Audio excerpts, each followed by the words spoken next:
Gihembe refugee camp, located in the district of Gihembe in Rwanda, hosts Congolese refugees since 1997.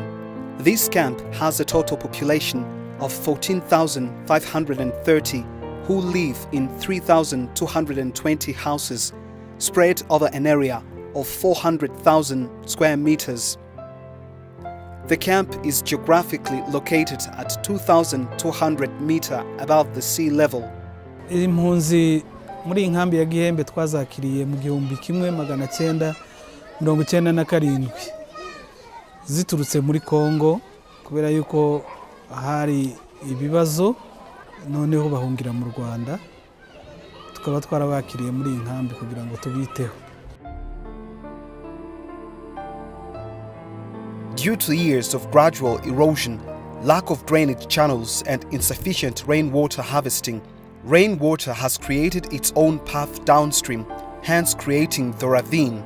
Since the establishment of the camp in 1997, without drainage channels, and also the roofing is plastic sheeting, meaning that the rain, it has been gradually going downhill without being captured on the roofs as well. So this has created the gradual erosion into the camps and has created ravines and gullies.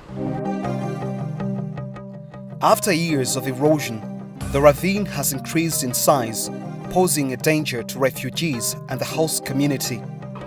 Ndagira ngo ishobora kubimaze hafi nk'imyaka nk'itatu cyangwa ine gutya ahantu igeze ubu ngubu iteye ubwoba cyane. Iteye ubwoba ku buryo imaze gusenya ahantu hafite intera hafi nka metero zigeze muri 200 ukurikije ubugari bwayo.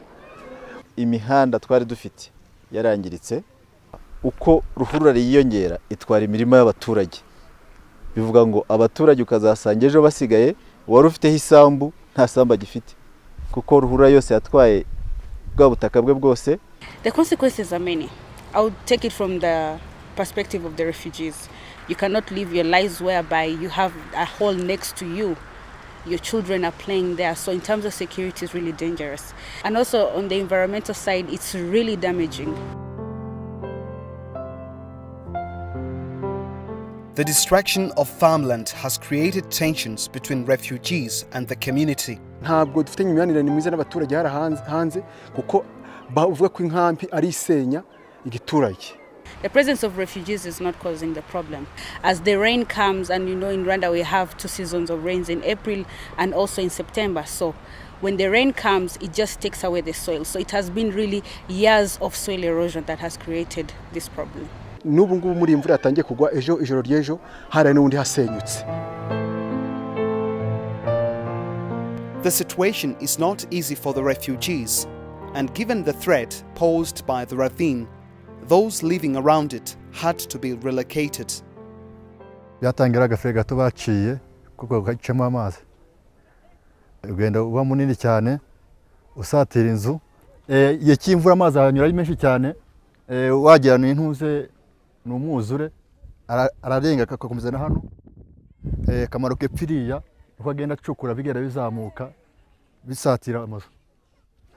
Nubwo babonye ko nazagira ikibazo cy'intuze kibiza baza kunyimura n'abagenzi banje muri rusange. Ubwo abantu bamaze kwimuka na abantu 4 ariko muri rusange hafashwemo abantu 13 bagomba kwimurwa bahungishwa iyo ruhurura. There is a growing concern among parents because children play around the ravine and sometimes go down into it. Iyi imvura iri kugwa hano tuba dufite ikibazo kiremereye. Urabona ko dufite abana b'incuke benshi. Tuba dufite impungenge ko bashobora kunyura hano amazi akabatembana. Amazi abatemba ari menshi cyane ku buryo nk'hano mpagaze amazi abakubita hirya no hino ushobora guhagarara hano ku buryo abarenganiza inkuta za hano abari menshi cyane. Imyaka yashize mu 2010 tariki 23 z'ukwezi kwa 7 haguyemo abana b'impunzi 3. Yagiye baraje gushaka ubutaka bwo guhoma amazu kubera nyine urabona nta mbaraga ubutaka bufite hahise hasenyuka abana bose bahita bapfa. Abana turababwira ariko murabizi imyumvire y'abana ntago buri munsi tuba turi kumwe nabo. Nk'ubu ngubu dufite impungenge abana benda gufunga turababuza ariko bahinga tudahari bakajya gushungera n'icyo kintu kuko kubera ni ikintu giteye amatsiko cyane ariko bicara bajya guhengereza buri gihe ku buryo dufite impungenge ko nabashobora no kuzagwamo. The Ministry of Disaster Management and Refugee Affairs, MIDIMAL, in partnership with local authorities, encourages the refugees and local communities to do community work and plant trees, but due to soil fragility, the trees are not resistant. Dukora umuganda mu rwego rwo kugira ngo tugerageze kugabanya amazi wenda yaba amanuka ajya muri ruhurura. Ako ni akazi dukora ariko urabona aho bigeze aho ngaha ruhurura ni nini cyane mu buryo umuganda wonyine n'abaturage bonyine bahana mu nkambi nta ikibazo ntitwagikemura. Twari twaragiye twigisha abaturage kugenda bagabanya umuvuduko w'amazi, gucukura ibyobo mu mpande bakabishyiraho, ariko amazi yakomeje aba menshi kuko ari amazu y'inkambi ni menshi cyane. Amanura amazi menshi bya bindi twakoze akarara bitwaye kuko nk'ibitushingamo tibihita bimera ahubwo amazi ahita yose abikuramo. A study was conducted from November 2011 to June 2012, and the final report has shown that a total of $1.2 million is needed to rehabilitate the ravine and construction of drainage channels in the camp.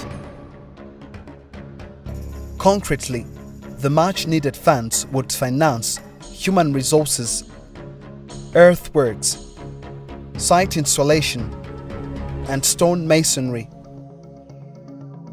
The UNHCR is concerned about the problem of Gihembe refugee camp, but the organization has limited capacity.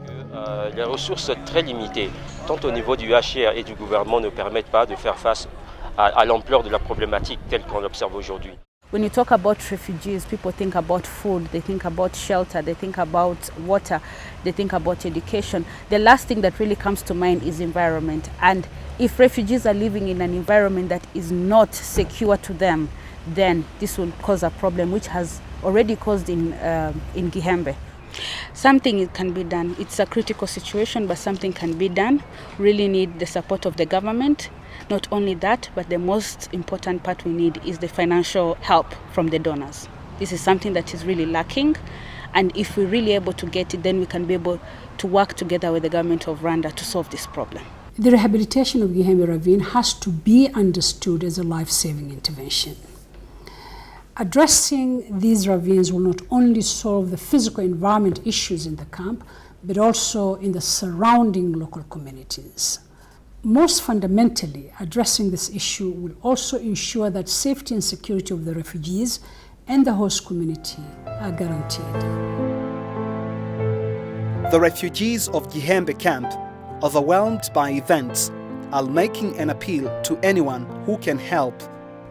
Twasabaga yuko badukorera nk'uyu muferege bakareba ukuntu babigenza niyo ruhurura bakayifunga kuko aba nubundi nubwo nabo ngabo ba mbere baguyemo ariko dufite ubwoba ko azagwamo nabandi.